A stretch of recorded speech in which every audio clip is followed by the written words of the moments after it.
Class 9th के प्रश्नावली 4.2 का क्वेश्चन नंबर 1 का निम्नलिखित विकल्पों में से कौन सा विकल्प सत्य और क्यों है। यानी जो विकल्प दिया गया है इसमें से ये कौन सा इसका होगा और है तो क्यों है। तो चलिए जवाब दिया जाए। तो y बराबर 3x दिया है। सबसे पहले लिखा है एक अद्वितीय हल। एक अद्वितीय हल का मतलब सिर्फ एक हल बोल रहा है, इसमें बोला दो हल और अपरिमित रूप से अनेक हल यानी बहुत सारा हल। तो क्या ये जो दिया है इसका कितना टू हल हो सकता है, तो निकालते हैं। y बराबर जो 3x है, x की जगह हम एक मान लेते हैं। x की जगह क्या मान लेते हैं, इस जगह एक मान लेते हैं।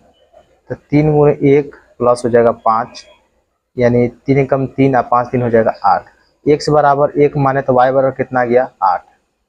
फिर इस बार x की जगह 2 मान लिया जाता है या 0 मान लेते हैं, ठीक है। तो x की जगह हम 0 मान लेते हैं। तो 3 में 0 से गुना तो 0 होगा और सिर्फ क्या बच जाएगा 5। तो x बराबर 0 माना गया तो y बराबर कितना आ गया 5। चलिए x बराबर कुछ और यहाँ मान लेते हैं। x बराबर मान लेते हैं 2। तो 3 गुने कितना हो जाएगा 2 और प्लस हो जाएगा 5, 3 दूनी 6 और 6 5 कितना हो जा रहा है 11 हो जा रहा है। यानी x बराबर हम माने हैं 2, तो y बराबर कितना गया 11। चलिए x बराबर और कुछ मान लेते हैं। x बराबर मान लेते हैं -1 मान लेते हैं। 3 गुने -1 का प्लस हो गया 5। 3 में से 3 कम 3 होगा, तो 5 में से 3 घटेगा तो 2 होगा। तो देखिए और -1 माने x बराबर जब -1 माने हैं तो y बराबर आ गया है 2। तो इस प्रकार हम कितने ही मान यहाँ पे रख सकते हैं, x का जितना ही मान रखेंगे y का उतना मान आते रहेगा। इसका मतलब ये हुआ जी इसका एक हल नहीं देख पा रहा है, आप चाहें तो इसका अनगिनत हल निकाल सकते हैं, यानी इसका आंसर होगा अपरिमित रूप से अनेक हल। ठीक है, इसका देखते हैं।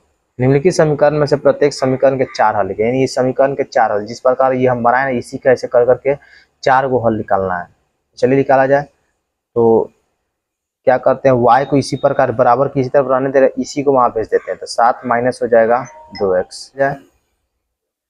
x बराबर मान लेते हैं 0, तो y बराबर हो जाएगा 7 माइनस 2 गुने 0 यानी हो जाएगा 7। फिर लिख देंगे माना, ठीक है। फिर x बराबर 1 को मान लेते हैं। जब x बराबर 1 मानेंगे तो y बराबर आ जाएगा 7 माइनस 2 गुने 1, यानी 2 कम 2 होगा, 7 में से 2 घटेगा तो हो जाएगा 5। ठीक है, यहाँ पे हमने माना है x बराबर 0 तो y बराबर आया है 7, और यहाँ माने x बराबर 1 तो y बराबर आया है 5। अब मान लेते x बराबर -1 भी मान सकते हैं कि नहीं, तो y बराबर हो जाएगा 7 माइनस, देखिए 7 माइनस 2 गुने -1 मान लेते हैं।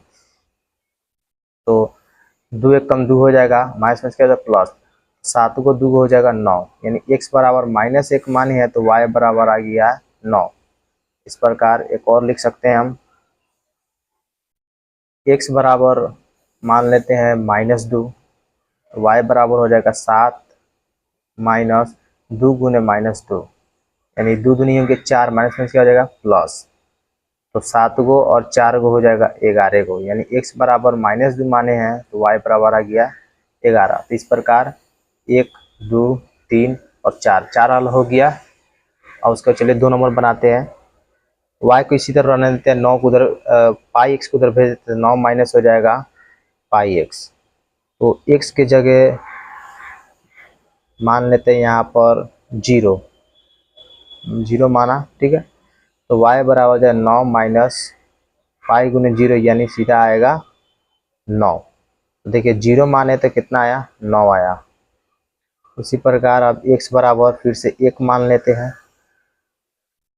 कितनों ही मान सकते हैं, जरूरी नहीं है जब हम सिर्फ 1 2 का के 3 4 5 6 कितने मान सकते हैं। तो y बराबर 9 माइनस पाई गुने 1 रखते हैं, तो 9 माइनस हो जाएगा पाई।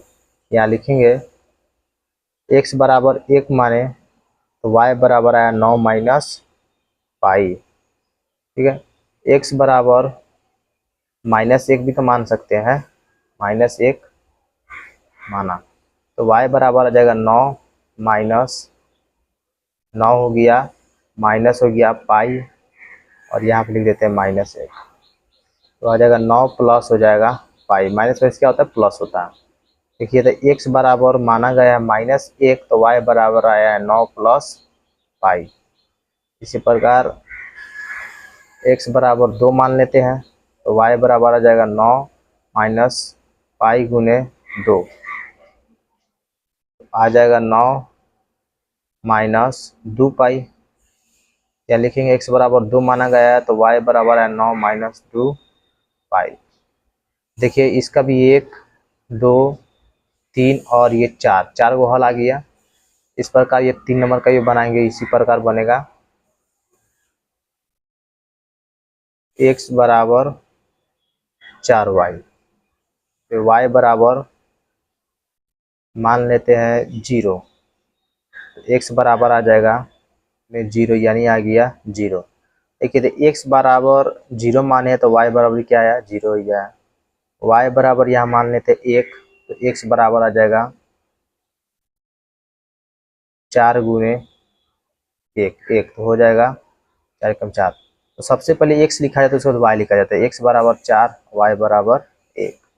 इस प्रकार यहाँ पे लिख देते हैं, y बराबर 2 मान लेते हैं, तो x बराबर हो जाएगा 4 गुने 2, यानी 4 दूनी हो जाएगा 8।